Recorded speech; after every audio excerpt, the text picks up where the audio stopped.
Hello, Canucks fans. Welcome back to another episode of Canucks Conversation, brought to you by Bet365. My name is Dave Guidrelli. I am joined by Harman Dial. Harm, I know you didn't catch it, but it ended moments ago. Denmark, with the biggest upset in, international tournament history, any sport, whatever you want to call it. Denmark beats Canada in the quarterfinal. Usually I'd come on this show and start talking about, revoke citizenships. You know how I am sometimes when it comes to international play. But Denmark had a game plan and they stuck to it. It was a pretty good game from Denmark. I'm not gonna lie. Canada was just swarming Nick Ehlers every time he got the puck. That didn't work in the end because Nick Ehlers was the one that, of course, tied the game with just 2 minutes to go. And that one was tough. That one was tough to beat Jordan Binnington. I'm not gonna lie. It was a tough one. I'm not gonna sit here and say revoke citizenships, but I'm also not gonna say that. Yeah, I didn't get a chance to catch it. So what was their game plan? What worked well for them? Did Canada just get goalied? They did the Latvia thing. They clogged the middle really well. Okay. So Canada wasn't able to score. The game was scoreless heading into the third period. And then eventually Sidney Crosby just kind of took over. He made a really nifty backhand pass from behind the net. He started working from behind the goal line. That's kind of the adjustment that Canada made to get the lead. He sets up Travis Sanheim with a really nice backhand pass. Sanheim pulls the trigger. Like, it looked like a power play, bumper play, basically. But instead of going kind of east-west above the goal line, Canada started to work below the goal line, and that's how they eventually broke through against Denmark. But that was Denmark's plan, was just like, hey, we're just going to collapse into the middle. We're not going to really do much offensively. We're going to get the puck, and we're going to chip it in, and then Canada gets the lead. Denmark comes back with really not a great goal for Jordan Binnington to give up, like a wrister from the point from Nick Ehlers. And then the last one, not much chance on that one, although I will say I did tweet it as well. Tyler Myers would have never let this happen. Tyler Myers is there. He's laying on his stomach, and that puck's not getting across the crease. Yeah, how lopsided were the shots and chances? You know what? I actually didn't keep a note of the shot total. I'll look that up right now because I actually want to know. I've got it right here. Canada had 40 shots. So the Danish goalie Frederick Dichow made 39 saves on 40 shots. Binnington had 31 saves on 33 shots. So Denmark still peppered 33 shots on Binnington. Now, I don't know what scoring chances were, but still normally in games like this, the underdog usually ends up with like 12 shots and gets lucky on a couple, but they did pepper Binnington a fair bit. On the one hand, I'm sad that Crosby and Fleury in their last sort of tournament together, tournament ends so early for them, they don't even medal. Like, that's pretty disappointing. As somebody that grew up a Crosby and a Fleury fan, I wanted those two guys in their last sort of chance to play together on a team to have success. But on the other hand, let's be honest, Canadians don't really care about the IIHF World Championships. We care about Four Nations, the Olympics, when it's higher stakes. And for these European countries, like we saw it when Arturs Silovs backstopped Latvia to some success at that tournament. For Denmark, some of these countries, this means everything. And so you kind of also feel good for Denmark in a sense, especially since, I'll be honest, as a Canadian, it doesn't bother me that much. Of course, it's disappointing, but I also think from the Danes' perspective, imagine being that goaltender, for example. That's the coolest story for the rest of your life, to be able to say that you beat Sidney Crosby, Nate McKinnon, and all those guys in an elimination game. And the game was in Denmark, as Jacob points out. The crowd was going absolutely bananas for every play. They were going absolutely crazy. But it does give me that, it does give me the ick a little bit about, can we trust these guys? Can we trust these guys for the Olympic team? Some of them aren't. They just won 4 for sure. No, they didn't. Sidney Crosby won 4 nations. Nate McKinnon won 4 nations. Yeah, but Jordan they were Binnington as well. You can include him in that conversation. But I'm sorry, I got some of these guys on this team. I don't think they're making it through to. Well, I mean, yeah, of course, this isn't close to the full Canadian team. I didn't like it. I didn't like what I saw. It gave me those vibes of Team USA losing to Japan at football. Do you remember that? No, I don't. But it's like a year or two ago. Also, if my memory serves, they also didn't play well at last year's World Championships. They won it last year. Didn't Binnington have like? No, Tyler Myers was a gold medalist last year. No, 2 Or years was ago. it 2 years ago? Yeah. That was 2 years ago. Yeah, that was the last one I paid attention to. And I didn't pay Canada- attention last year. We were covering the playoff run. Yes. Canada does this thing at the Worlds where they basically alternate gold medals and quarterfinal losses. So last year was they lost in the semis, but 2023 they won gold. 2022 they lost in the quarters. 2021 they won gold. No tournament in 2020. 19 they won silver. And yeah, like they've had a couple quarterfinal losses in recent years. And as Callie Canuck pointed out in the chat, this tournament will impact Olympic seeding for the 2026 Olympics. So Canada might end up in a tougher Olympic group now because they lost in the quarterfinals. Well, maybe that's a good thing because they can beat the good teams, but they can't beat freaking Denmark. Anyways, okay, let's go. Our opening segment today on Canucks Convo is brought to you by the Vancouver Whitecaps. The Whitecaps extended their club record MLS unbeaten run to 13 matches across all competitions. They also extended their unbeaten run in MLS play to 8 matches, which is now tied for the second longest unbeaten run in MLS play. Whitecaps FC are headed to Mexico and will play in the 2025 CONCACAF Champions Cup final on Sunday, June 1st against Cruz Azul. This is the first time in club history Whitecaps FC has reached the final and just the third time a Canadian team has reached the final. If you want to go, enter for a chance to win 2 tickets, 2 flights, 2 nights at a hotel, and 2 jerseys. Check out whitecapsfc.com/final.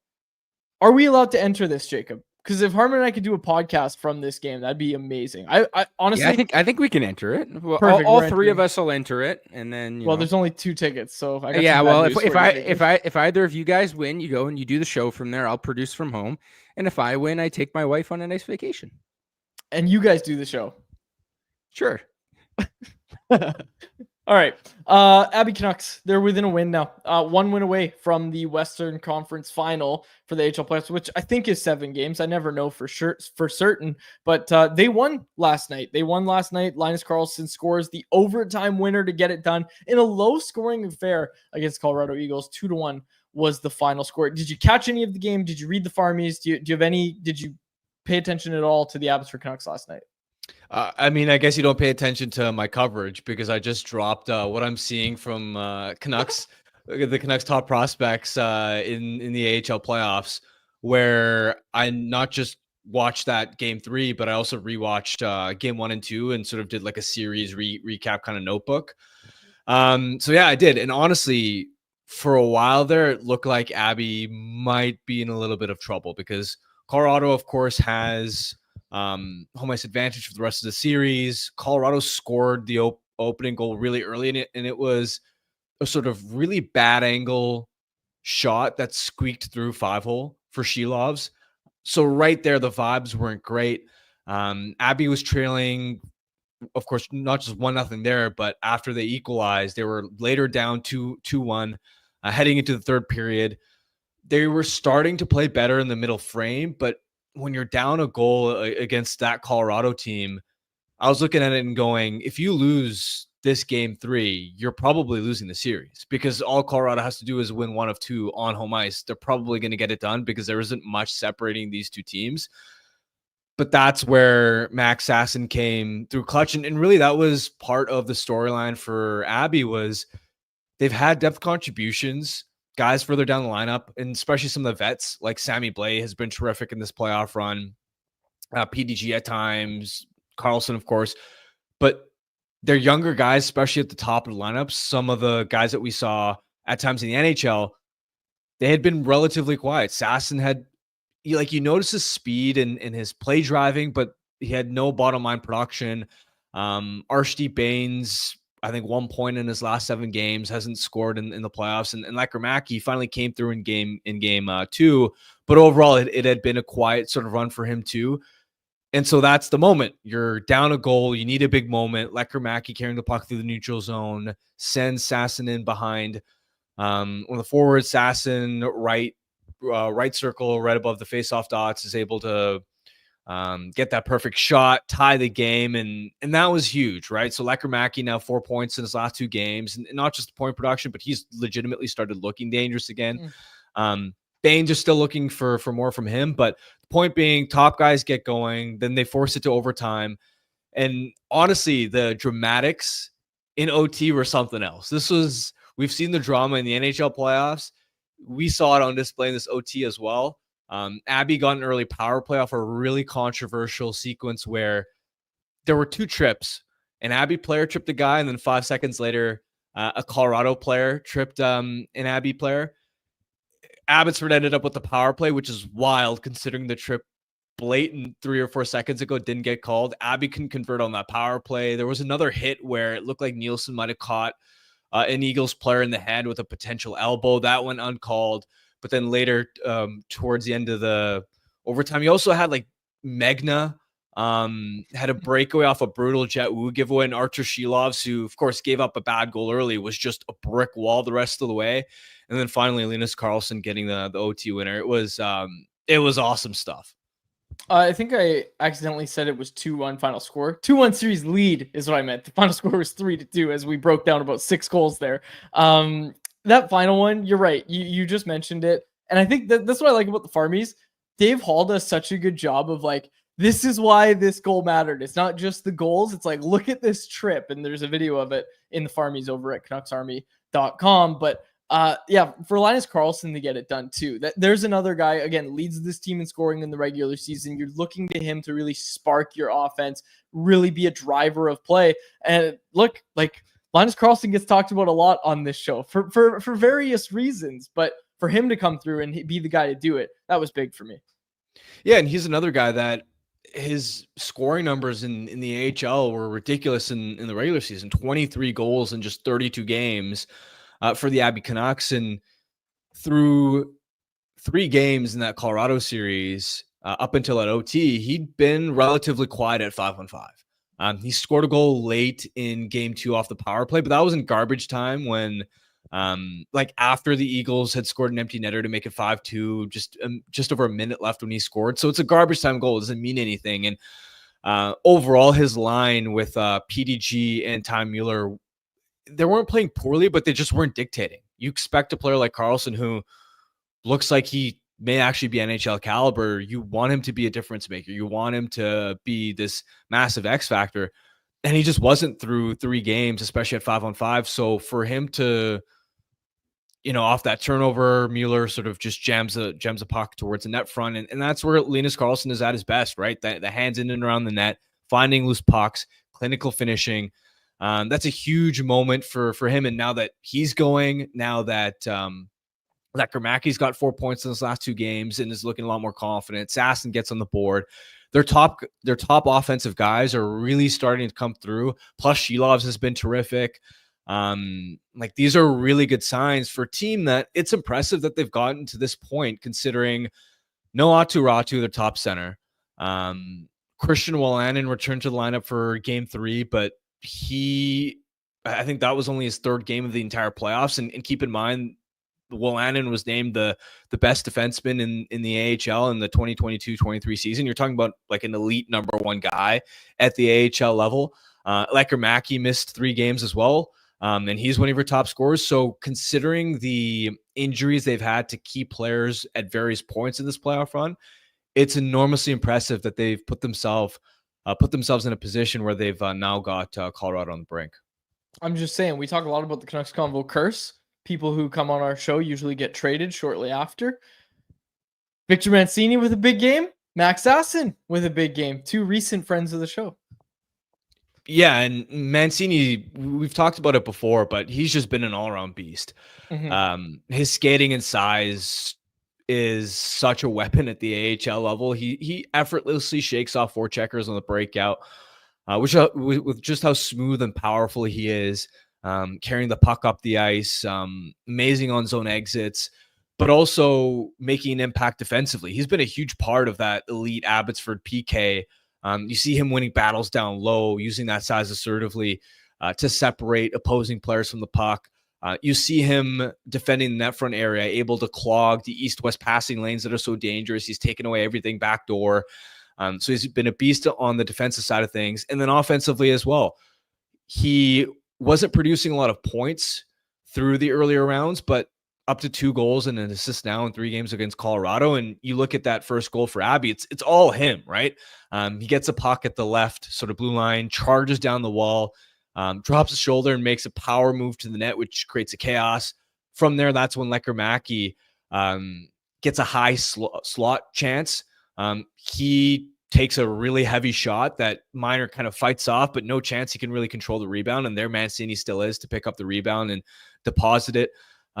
He's just in all situations workhorse. And I think the biggest difference watching him between the NHL and the AHL level is it seems like the game has really slowed down for him when he's making decisions and reads in the minor leagues. I feel like in the NHL, we saw sparks and flashes of the speed and the size and the occasional rushes.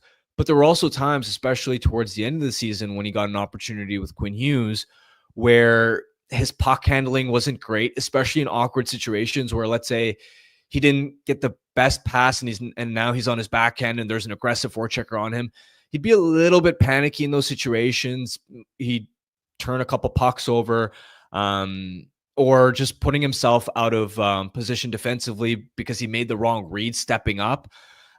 Those were situations where you looked at and went, adjusting to the speed of play, not from a like a skating perspective, but from a reading the play and mentally making decisions with and without the puck.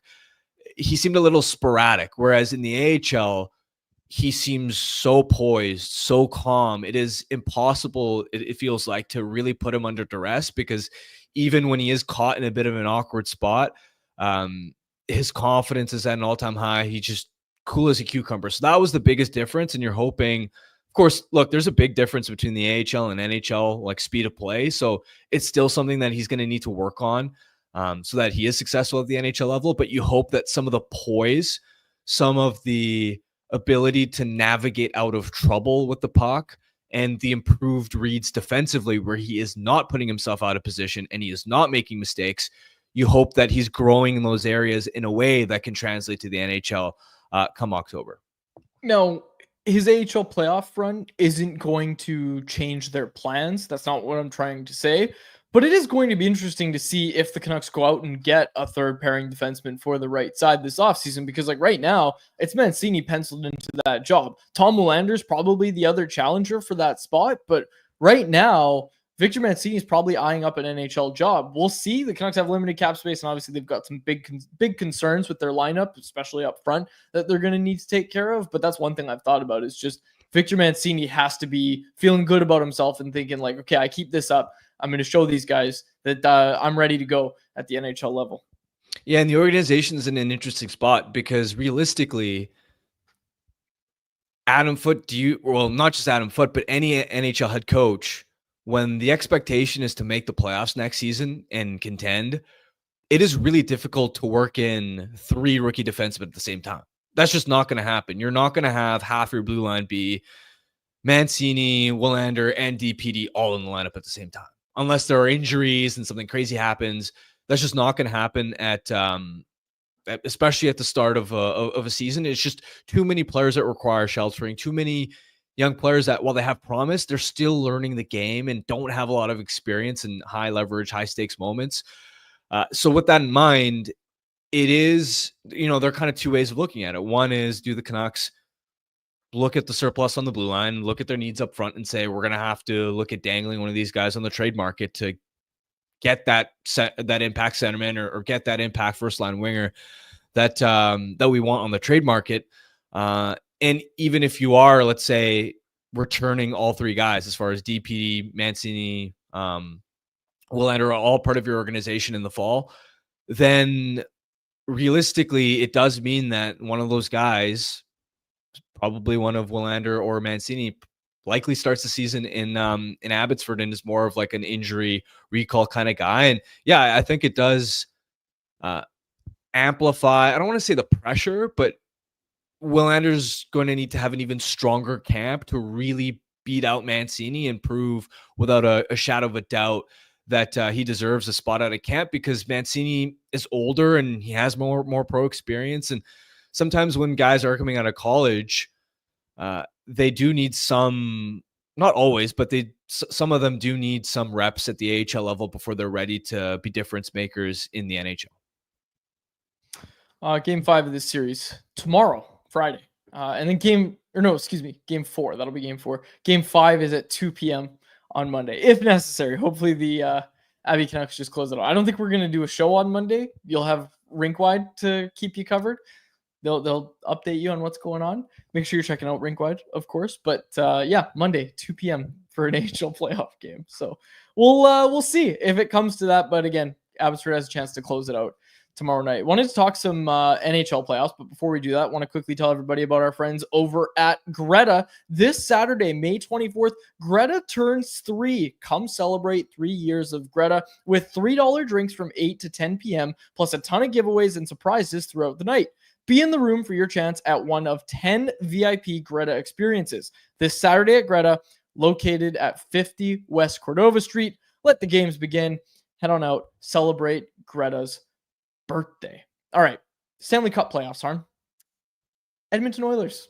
You want to talk about that one? Because we didn't do a show yesterday, so I didn't get a chance to talk about Florida, Carolina. That was the one that I watched super in depth. Like I watched that start to finish. Didn't get a chance to watch all of Edmonton, Dallas, but your thoughts on that game last night?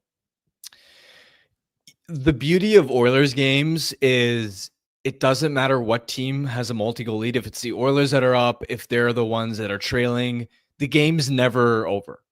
I love that. And this was a reminder, right? We've seen it so many times in the reverse where the Oilers go down really early in a game by multiple goals. And again, that feeling watching the game and going, oh, but they got McDavid and Draisaitl and so many of the weapons that are firing right now.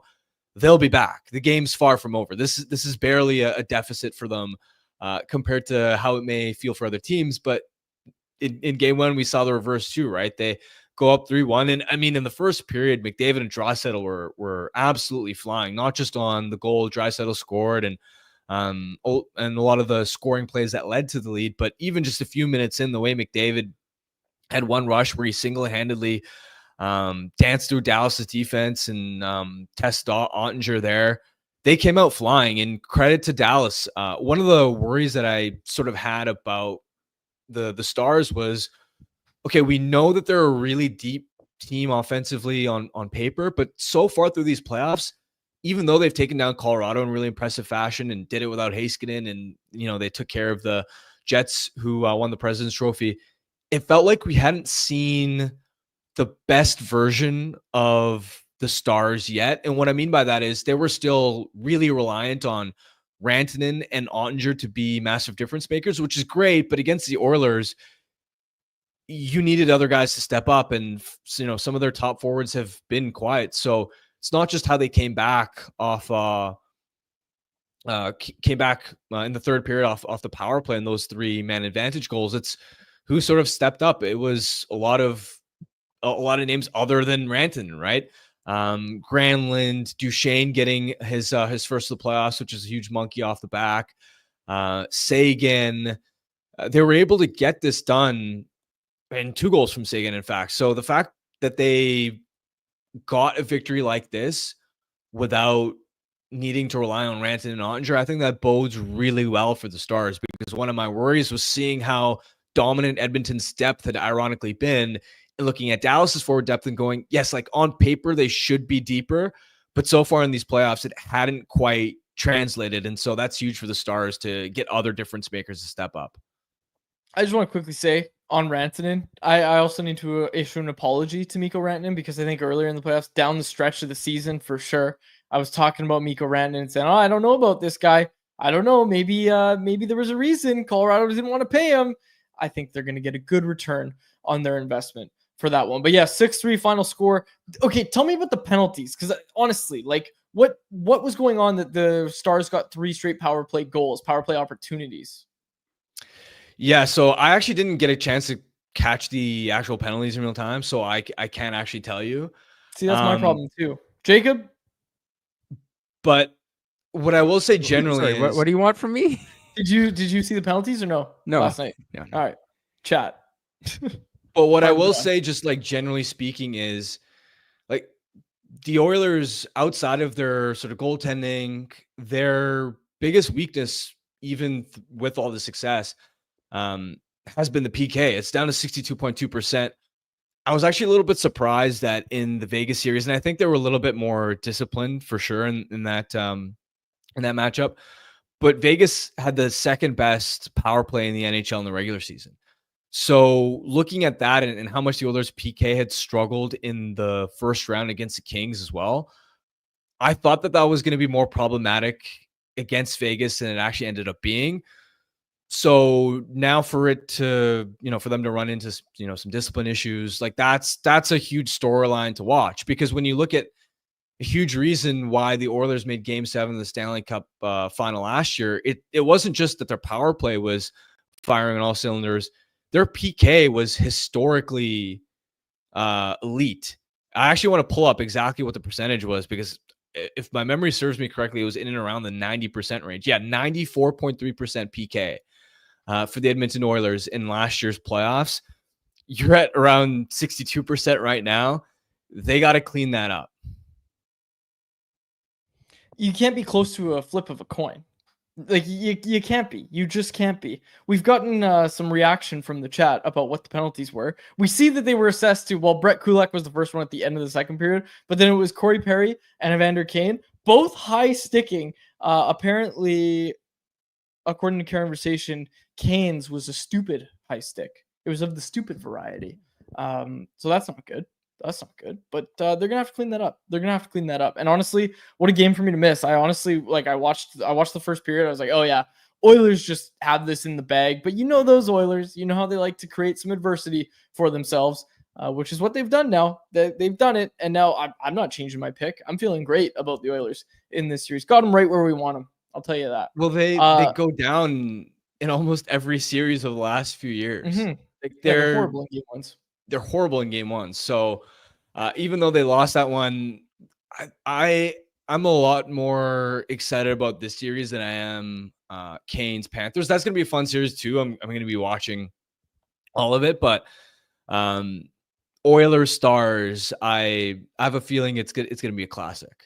It is going to be a classic. Okay, now I watched Canes Panthers game 1 start to finish, and I'll tell you my takeaways. I made some notes during that game, and it was basically that the Canes tried to just come out of the gate firing and really take it to the Panthers. They tried to out-Panthers the Panthers. They started to play that chippy game. They started to play, getting in Bobrovsky's face. I'm not sure if you saw Bobrovsky getting bumped a la Sam Bennett. Looked really, really similar. And of course, the Panthers took exception to that. Bobrovsky, again, what can you say about him? He's dialed in right now. This is the time of year that Sergei Bobrovsky earns his paycheck. So I thought that game was all Panthers. It was kind of like, like them playing with their food a little bit. And it was almost as if, not to keep using different similes and everything, but when the Canes tried to get in the Panthers' face, bump Bobrovsky, all that stuff, it was just like the Panthers didn't lose any composure. They kind of laughed it off and then just did the same thing to the Canes, but better. Like Shane Gostisbehere fires the puck at Brad Marchand. Marchand goes right after him. He ends up getting 10 in a game, or the 10-minute misconduct. I don't think that was an appropriate way to assess that whole situation when Gostisbehere fires the puck at him. But it was just like, it just looked like a team that was so unfazed. And that's the story of it. Like, Panthers have been here, done that. Canes have lost 13 straight conference final games, which I didn't even know was a real stat at first. But yeah, I mean, we all picked the Panthers at the start of this series, and game 1 certainly didn't do anything to change my mind about that pick.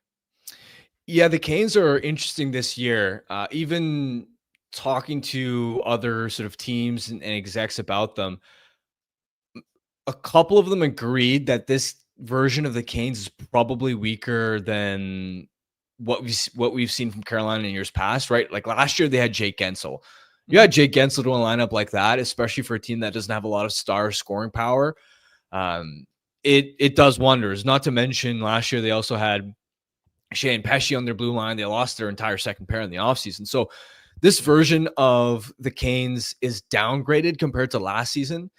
And yet their path, and this is a conversation we had before the playoffs, their path to the Eastern Conference Final was arguably the easiest of any team, because round 1, they had to take on a banged up, struggling Devils team without Jack Hughes, a bunch of blue line injuries that just had no juice. That's about as easy as a first round series as you can ask for.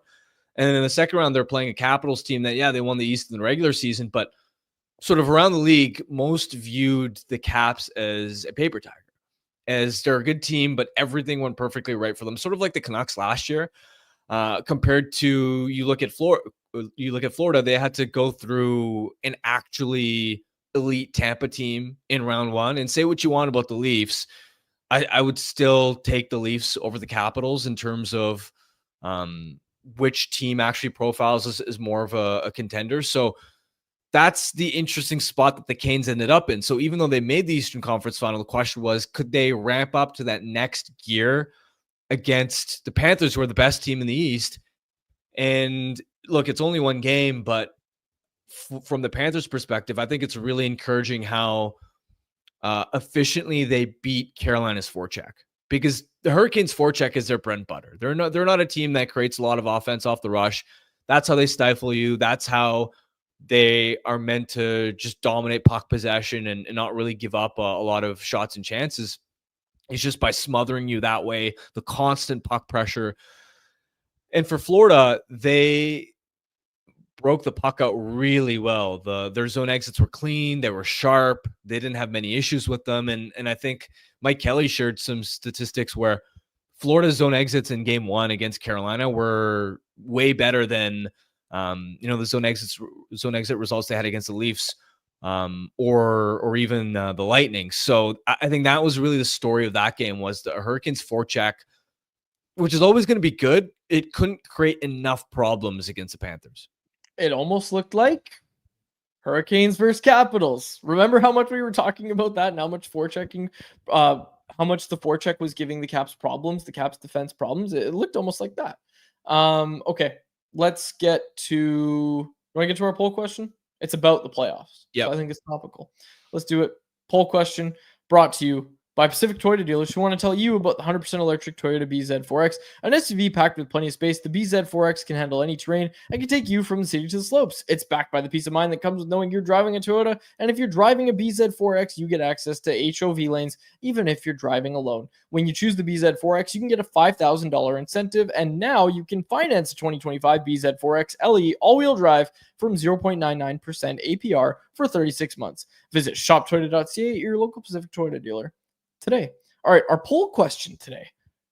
Simple. There's 4 teams. There's 4 options in a poll question. Who do you want to see win the Stanley Cup this year? Overwhelming majority, 49.7% say Dallas, 21.4% say Edmonton, 18.2% say Florida, and 10.7% say Carolina. I was going with Florida here. I thought I'd be joined. I thought I'd have the majority behind me saying Florida. Florida's going to be the one that gets it done. Company Man Quads loves Oilers Nation, loves the Nation Network, so he would pick Edmonton. But my goodness, to see Canucks Convo listeners and Canucks Army followers picking Edmonton as the second highest team, that is shocking to me. That is really shocking. It is interesting because, well, the Florida part, they're not getting many votes because they won last year, right? Yeah, but seeing I like dynasties. I like seeing repeats. I do. I mean, I wouldn't hate it. I mean, the Edmonton angle is interesting because I think a lot of people just want to see McDavid win a cup, even though, or maybe not a lot, but I think if you ask Canucks fans, they're sort of split, especially the ones that are more casual hockey fans that aren't on Canucks Twitter. They want to see McDavid and Draisaitl actually win. That's just anecdotally what I see in the real world, and I don't know what it is. Even for me personally, I wouldn't hate it if Edmonton won. Like, it's just different. Last year I was rooting for the Panthers to win, especially with the whole Luongo angle, and wanting to see him hoist the cup. And I was like actively rooting against the Oilers, but I don't know what it is this year. Maybe McDavid has become more likable after the Amazon doc and everything like that. But I'm not actively really rooting against them. I'm not cheering for them. But in this Edmonton Dallas series, for example, I don't have like a rooting interest at all, which actually kind of surprised me because, again, I'm usually someone that roots for the funniest scenarios possible. And I, like, for a long time, a feel for me was I love seeing the Oilers fail in the playoffs every year because of the whole when are McDavid and Draisaitl going to get sick of this and demand out of Edmonton angle. But I don't know. It's something's changed. I can't put my finger on why. But I know I'm not rooting as heavily against the Oilers this year. And again, just talking to hockey fans in real life, there isn't as much hate on Edmonton compared to last year. Stetcher and Podkolzin. People want to see them win, obviously. This one from Rajcraft. Seeing Ghilardi win over Aquilini. That would be something as well. There's another angle in there. Maybe that's why Dallas is getting so much love in the poll. But I don't know, man. I would like to see a Florida repeat. I like dynasties. I think that's good for sports. I do. Not in the way of like the LA Dodgers, where they're just paying more than everybody else. And I'm not here to complain about the Dodgers. I don't want to make this about baseball, but in a league with as much parity as the NHL, and where you have to get so creative to compete. And yes, there's the tax thing as well, but I think it's so cool to see a dynasty in a sport like hockey, like basketball too. I think it's cool to see dynasties like the Golden State Warriors. They're the big one that I remember from when I was, when I paid attention to basketball. Just them every year being so dominant, and Steph Curry being such a great player. That was always so fun to watch. It was boring. It was boring. And I say this as somebody that when KD moved to Golden State, it was fun seeing him win a chip. I'm a massive KD fan, but it was boring. You saw Cavs Warriors every year in the finals together. It was 4 years in a row that it was Cavs Which is Warriors. That's not good. That's boring. I think I like that. I think it's good. I think it adds to a story. I think it makes the story more interesting. No, it doesn't. Because Marvin, then why watch the NBA? Why watch the regular season and the first three rounds of the playoffs if you know it's going to be the same two teams in the finals every year?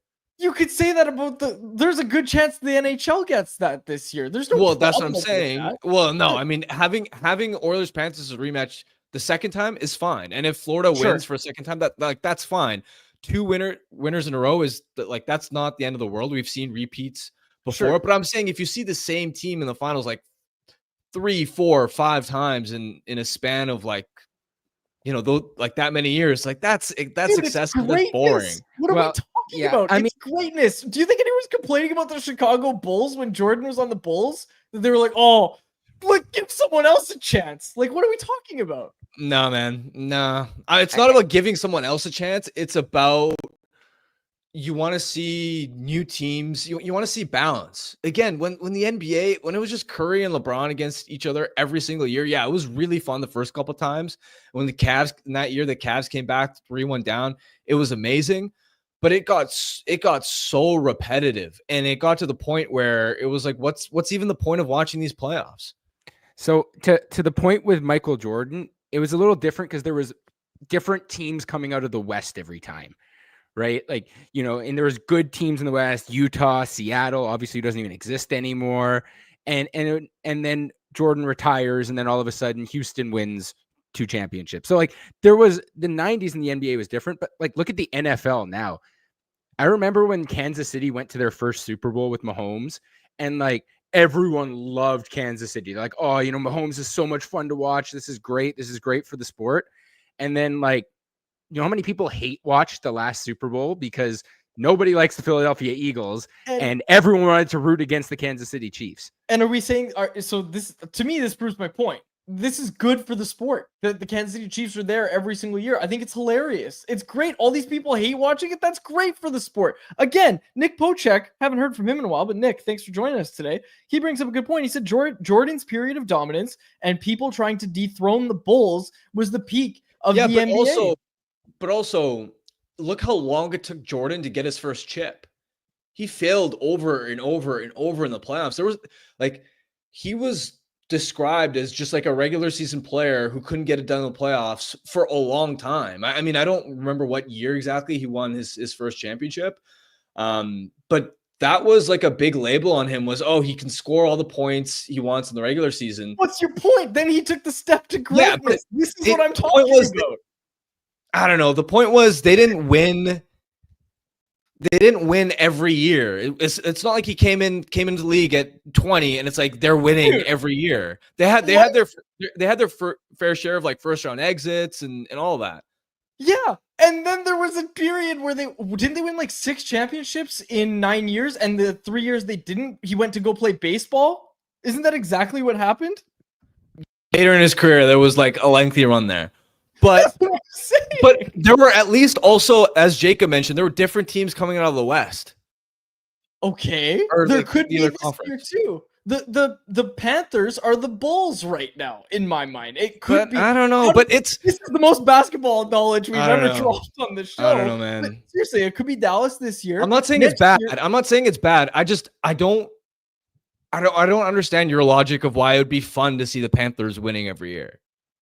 because I think it challenges the rest of the league. I think it makes it so that there is that level of greatness that everybody needs to try to get to. I think that's good for the sport. I think it's fun from a viewing perspective where you have a team that immediately, like if the Panthers win this year, they're the villain. Think of the Vegas Golden Knights. They won way too early. We all agree about that. They're villains. They're still villains. People are still stoked to see them get knocked out in the first round. Like, that is good for the sport. Who cares if Vegas makes the playoffs, gets bounced, then they make the play? Like, no, give me the villain. And you need to get that villain status. You can only get that villain status by winning and being great. They hate us because they ain't us. Like, that's what people say. Okay, unpopular take, but I also feel like Florida's too small market of a team for it to be good for the league. Okay, now we're talking revenue. You're right. You know I'm not going to disagree with you about the business perspective. Yeah, because I think part of the allure with like the Jordan, the Bulls, and the whole idea of dethroning them is because he was the best player in like a big market team. And so that was amazing for the NBA. If the Panthers win a second chip in a row, and it's like, okay, whoa, they've made the Stanley Cup final 3 years in a row. Who's going to dethrone them? Like, no one really cares outside of hockey fans. You know what I'm saying? So it's just not that interesting of a storyline. Oh, come on. That's who we're talking to. The Panthers, among hockey fans, yes, you're right.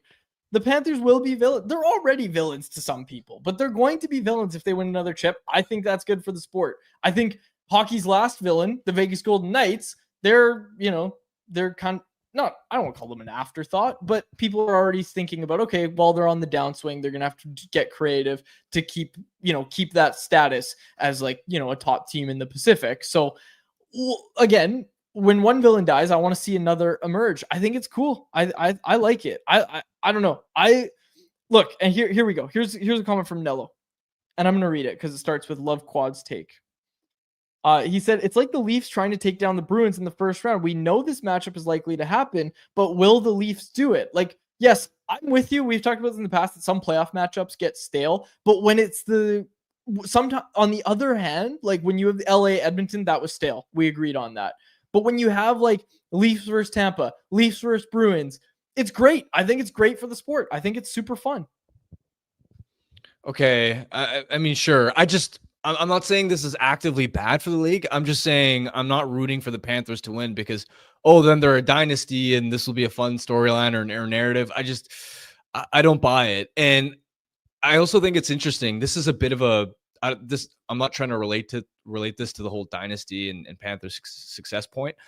But I actually just saw this almost like in anyone else.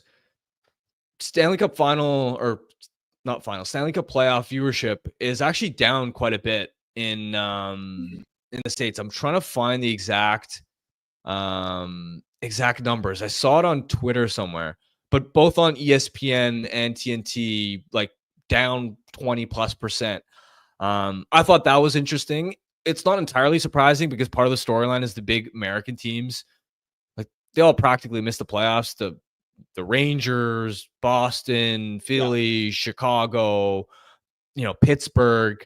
So it's not entirely surprising. You have a lot of like smaller southern markets that are in the playoffs right now. But also number two, it does sort of, I think, validate that as great as Four Nations was, and it really captured the attention of non-hockey viewers, it's not actually translating to increased viewership of the NHL. It seems like that was just a fleeting moment where people were like, ooh, hockey's really cool, especially with all the political stakes involved at the time.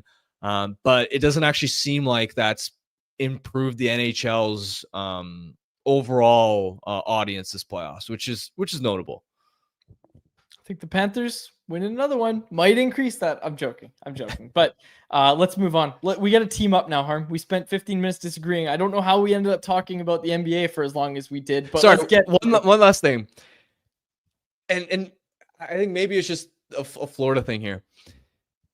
People in Florida don't really care about hockey largely. Yeah, they have their like fans. Take Karn. Thanks so much for bringing that up. No, here's the thing. Like, if they have a dynasty, the average person in Florida doesn't care. The average person in Florida cares more about high school football. High school football is a bigger deal, or as big a deal as the Florida Panthers. So, like, to me, part of me is, and I think this is what's actually coming out, is like I get to cover a team in Vancouver where this is a hockey city. People love their Canucks.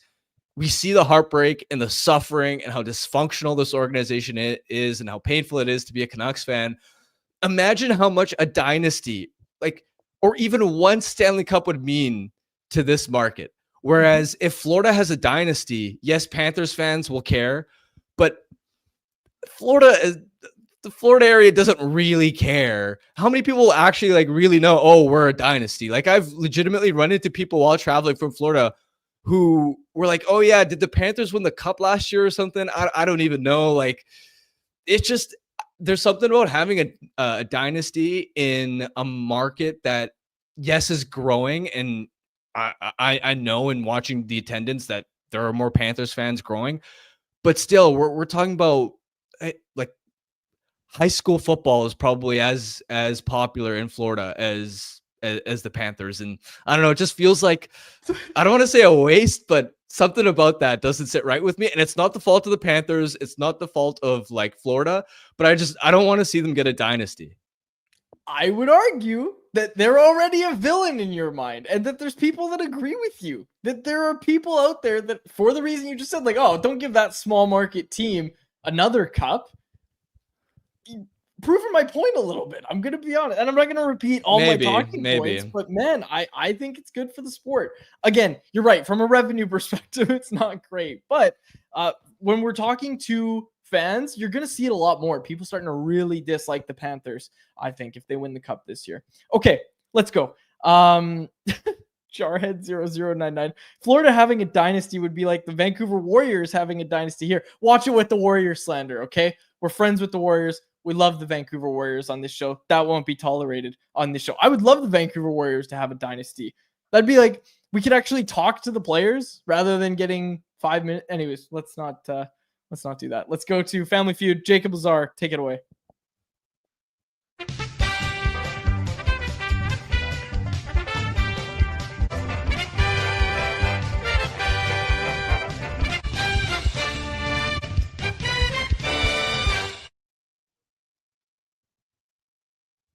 Jacob, your mic is muted.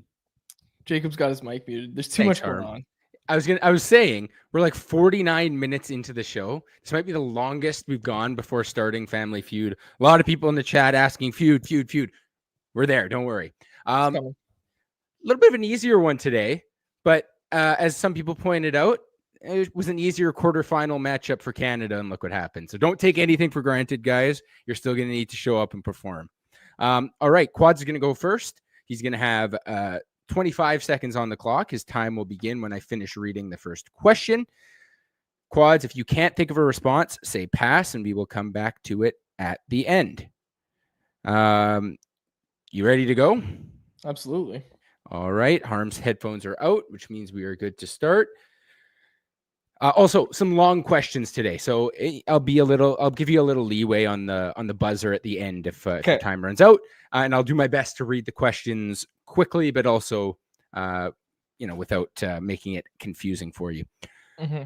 All right, your time will begin when I finish reading this first question. Among the teams who lost in the first round of the NHL playoffs this season, who is most likely to go on a cup run next year?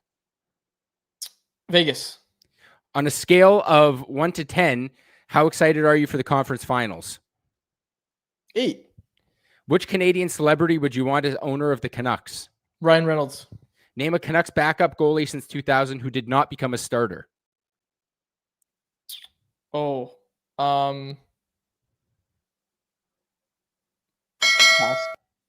I'll read you the last question. Which current Canuck would be the best roommate? Oh, Tyler Myers. Okay. I'm not going to let you go back to that last question. Okay, I'll pass that one. You'll pass that one. So, that was one of the ones. Sometimes, man, when Harmon's good to go, but sometimes I don't know why. It's just like as you're reading it, I'm like, what is this guy saying? It's not your fault. That was you read it. You read it. I think that I know there have been some confusing questions in the past. That one seemed pretty straightforward, but we'll see. Tallying up your scores. Harm, you can hear me? I didn't love that. I'm not gonna lie to you. Like, I didn't get one answer. I had to pass on one. Sorry, Quads. Who did you say for the last one? It was it a defenseman? I don't remember the last. Harm, mute your mic. Or take out your headphone for a hot sec. Yeah, Harm's good. Okay, what was the question? The best roommate. Oh yeah, I said Myers. Yeah, okay, that's what I thought. All right, Harm, you can come back in now. A lot of work for Harm to do. 49 points for Quads. That was not an easy survey. It wasn't easy. Well, it would have been easy if for the first question you actually answered a team that was eligible to be answered, which you did not. Uh-oh. So that might have helped. Oh, man. Yeah. I'm going to read the question to Harm, and you're going to hear it and be like, oh, crap. So, all right, Harm, you're going to have 30 seconds on the clock. Your time will begin when I finish reading the first question. If you give one of Quad's answers, you'll hear the buzzer, and I will ask you to try again. If you can't think of a response, say pass. We'll get back to it at the end. As I told Quads, some longer questions, so I'm going to give a little bit of leeway on the time. That's what I did for Quads. His time ran out, and then I let him answer the next question. All right, you ready to go? Yeah.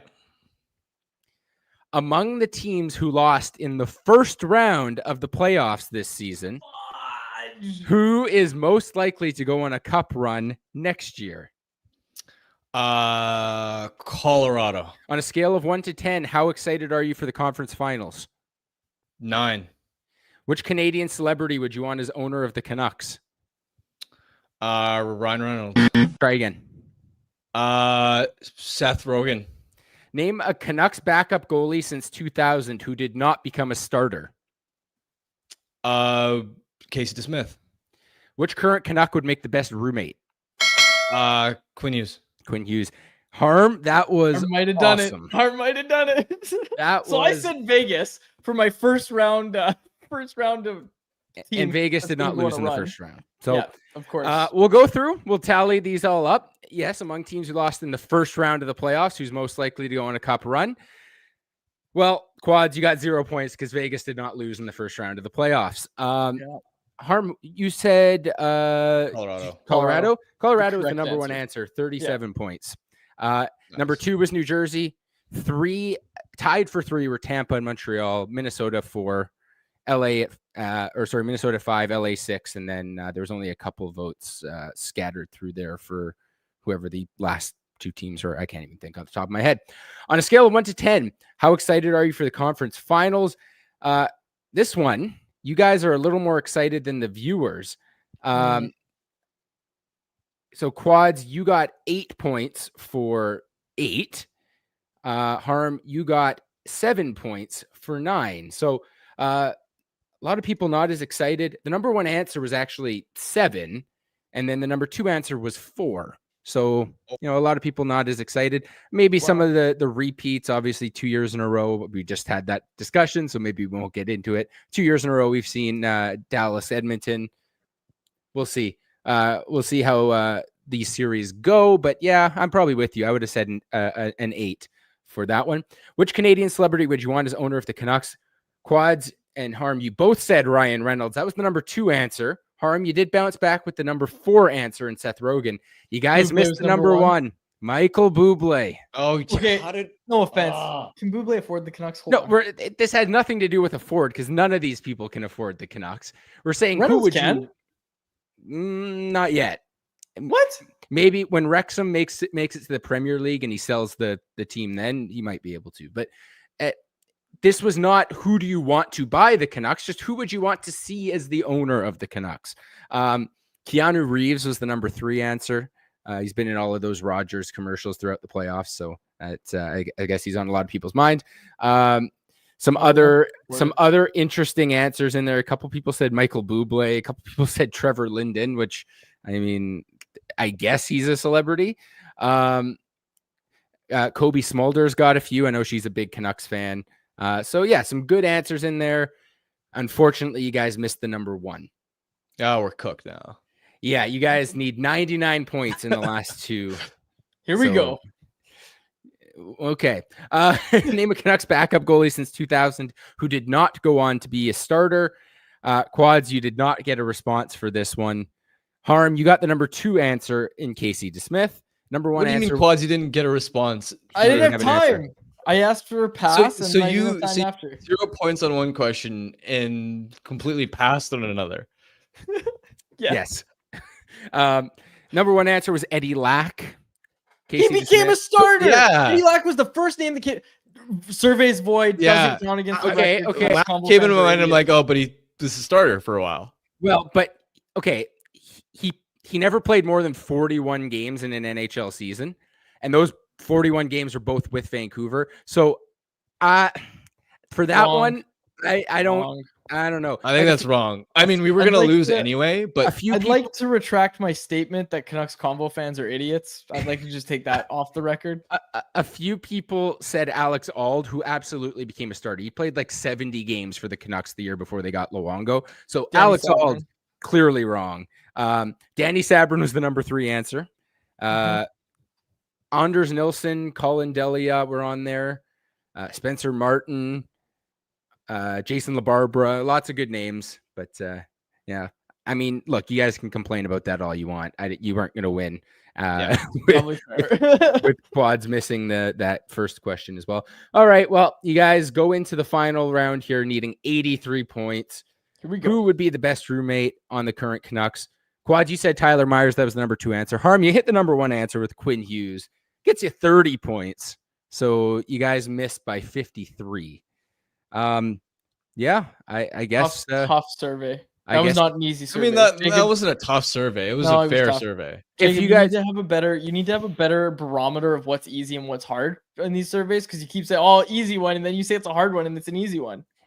if you guys got Buble and Quads, you had answered the other 2 questions, you would have won. So there you go. So some of the part of the criteria is we have to answer the questions. Yeah, you can say that it's a difficult survey all you want, but if you don't answer all the questions, you're not going to win. Or listen. Yeah, there we go. Cali Canuck, Canada, Denmark result. Yeah, that's what we're going to call this one. We're going to say it was Hi, an David said, upset. Jacob, questions are too tough. I agree. I think these questions are a little too tough. Too long. Be They were quicker. fair. They were Be fair. quicker. We need quicker, shorter answers. We'll bounce back. We'll be Yeah. fine. All right.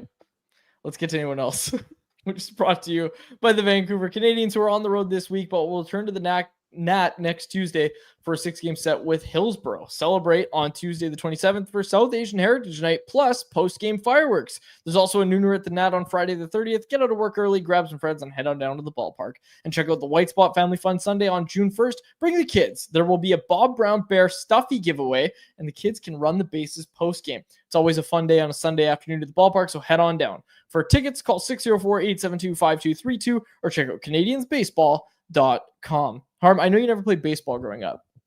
Are you familiar with Bob Brown Bear? No. He's the Canadians mascot, and Bob Brown Bear was such a big deal for me as a kid because the Bob Brown Bear himself used to come to like baseball tournaments throughout the Lower Mainland all the time. He would just come out, make appearances, high five kids and stuff. I have some great memories of Bob Brown Bear, so I wanted to mention that with the Bob Brown Bear stuffy giveaway. Love that. Is that just for kids? Hold on, let's check. Don't worry. Even if it's for kids, you'll still be eligible. That's right. Like, are Yeah, you really and- under and- 12? Yes. And then they'll let you run the bases after the game. It is 12 and under. You Any can of you get got away a with niece it. and nephew?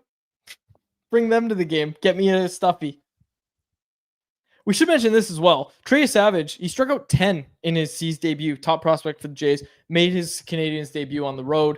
10 strikeouts for him in his C's debut, as Mark brings up, and anyone else. There was actually some really good anyone else's in the chat today. So although we're running a little late, I want to get to some of them. This one from Nathan Lee, who is Henri Ravinskis, who the Canucks just signed. I'm going to guess he's Latvian, first of all. I know he's Latvian, actually. And I texted a source who watched him play quite a bit.